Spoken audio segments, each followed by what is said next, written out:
I remember being as a kid, I feel like I was taught that virtue and morals were limiting and they were chains, Hmm. things that needed to be escaped. And someone would say family values to me, and that was like a red flag. Like, oh, that's Right. awful, Right. oppressive. They hate you. They hate you. People that Yes. say family values hated you, in the 80s and 90s, right? Hmm. Hmm. And Yep.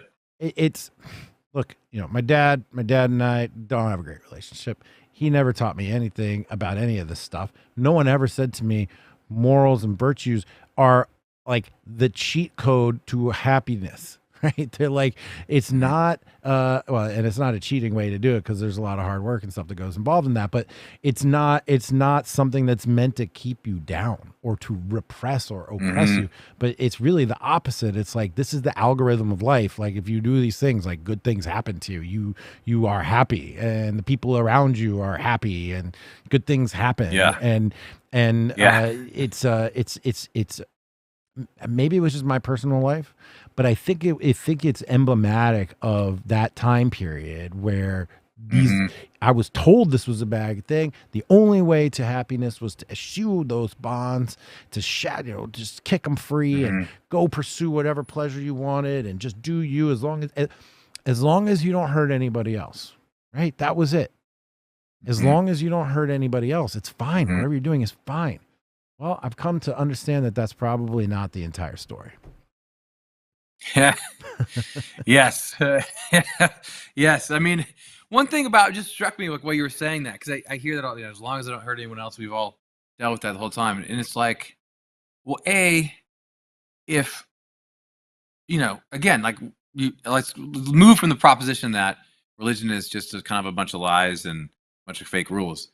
Um, but if it's not, then they would be saying, no, you actually are hurting other people around you that you have relationships with, or engage in whatever, robbing a bank, or having sex when you shouldn't with someone. I mean, like so you actually are hurting people. But the other thing is, the claim would be you're hurting yourself, right? I mean, it's like you're damaging yourself, and what we mean by that is you're not living to the highest, like fullest purpose. Like you're not becoming stronger and happier. You're doing something that actually is hurting yourself. And I guess what kills me now is, and I may not care if you're religious or not. Like, just there's some obvious things right now. I think that every sociologist who's honest would be like, yeah, it'd be pretty bad if we encouraged early sexual activity, like super young, on a bunch of high school kids and told them a bunch of crazy things about gender and sexuality.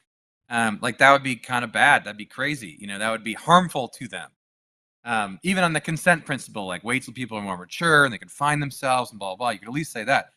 And it's like your grandma would have told you this, right? I mean, that was the argument for all of it. And it wasn't even an argument. It was like, well, but like you said, everyone's reasoning their way to it. It's like that we've reduced it to the absurd. So now, of course, you've seen this. All these feminists are reasoning to the point where, like, oh yeah, well, patriarchy, like we're not going to have sex with you until we're ready to have a baby, And everyone's like, I that accept. was called marriage.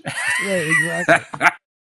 It's like, Exactly. and the reason people did that is not because they were perfect, or or prudes or whatever, but they realize, like, generally, like that's the way to go. It keeps everyone happy. You try to stay in that. My father-in-law calls it the river. Like, stay in the river of marriage to get to where you need to go. Sometimes you're gonna want to get out. Sometimes it's gonna be stormy, but just stay in the damn river, right? Go with the natural flow of life. You have kids, you do these things, and it takes you it lets you build in virtue and move forward in a way that's positive. And I don't know. I mean, so I have mixed feelings about that. I mean, I do think that, like, you can chase nature out, but it's going to come back, and you're going to face the consequences. And so in some ways, there's a lot of white pills to be taken on this score. I think people are just kind of waking up and looking around going, wait a minute, this has nothing to do with some weird culture war against, prudes in the South who want to control my life in the bedroom. This is about what actually is going to make us all happy and allow us to have a productive society. Yeah. But then on the other hand, there's a lot you can do with the social, kind of technological, institutional control they have. and they're still breaking everything down. Yeah. I just read Mere Christianity, and Oh wow. and there's a really great analogy that he gives there. You know, the morality that I was taught. He said, imagine a fleet of ships, and the first level of morality is just to make sure the ships don't run into each other, and that was basically the level of morality that I was taught. Just don't run your ship into somebody else, right? Yeah. Then he says, well, there's a second level of morality, which is how do you maintain that ship? Is it painted? Are the maintenance records up to date? Is it tip top? Are you the best ship that you can be? And I've heard other people call this being like the most finely tuned instrument that you can be yourself, to participate in an orchestra that brings the solution. And then the fleet, you know, you have to be the best ship that you can be, so you can be in the fleet. And then the third level of morality is like, where is the fleet going and why? And, you know, I was never taught those other two levels. I was only ever taught the first one. And it's not enough, everybody. If there's anything I can give you, it's just not enough. The hedonistic treadmill is not enough. Pleasure seeking for its own end is not enough. Eventually, you do damage, and eventually, if you're lucky, you just end up feeling empty. Yeah. Most likely, you do some damage either to yourself or other people along the way, and that's not a good feeling to have either. So if you take one thing away from me, guys, there's more to life than pleasure seeking, and I figured that out the hard way. Matt, I really love we all go for have it. to, you know, I mean, we all have to, you know, I mean, and everyone out there has to go through this in some way and figure it out. And you know, it's just it's powerful to hear what you're saying, because I think a lot of people can relate, you know, in some way to what you're describing these days, you know. So you know, I'm moved by it. Oh, well, thanks you. I'm just being as honest as I can be. This life of mine, I had no idea it was going to happen, and here it is. I started off pouring my guts out. I'm just going to continue doing that along the way, and just asking questions of people to help me figure out the world a little bit more each day that we go by. And this conversation certainly helped me do that. I know it's definitely helped the audience. I love what you're doing, Matt. I love the fact that it's works. Got to do the works. You got to make the work, do the work. You got to be the change, make the change. You got to do all the things, and you're doing that, and you've correctly identified so many of the key issues, and you're not standing on the sidelines just writing op-ed pieces to make you feel good and to make the boomer donors happy, because y'all, that ain't going to cut it. That ain't going to cut it, and you know it.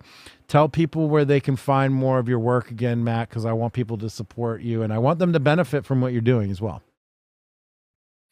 Well, absolutely. The Twitter that's not good for my soul is at DocMJP, DOCMJP on Twitter. Newfounding.com. We're about to rev up some forums there. People might be interested, like-minded people banding together, talking about different things. That's going to evolve in a pretty serious way over the next few weeks. So newfounding.com. And then products and services from people who don't hate you. You'd find it interesting. It's just once a week newsletter. Joinalign.us. Joinalign.us is exciting. It's growing really fast. And then there's American Mind at Claremont for all the best op-eds in the country at AmericanMind.org. And there is a focus there, in fact, on providing value beyond the usual, you know, rantings about how bad things are. So we do talk at AmericanMind.org about what ought to be done. And Claremont, it really is a special think tank in that respect. And that's all I got. Absolutely.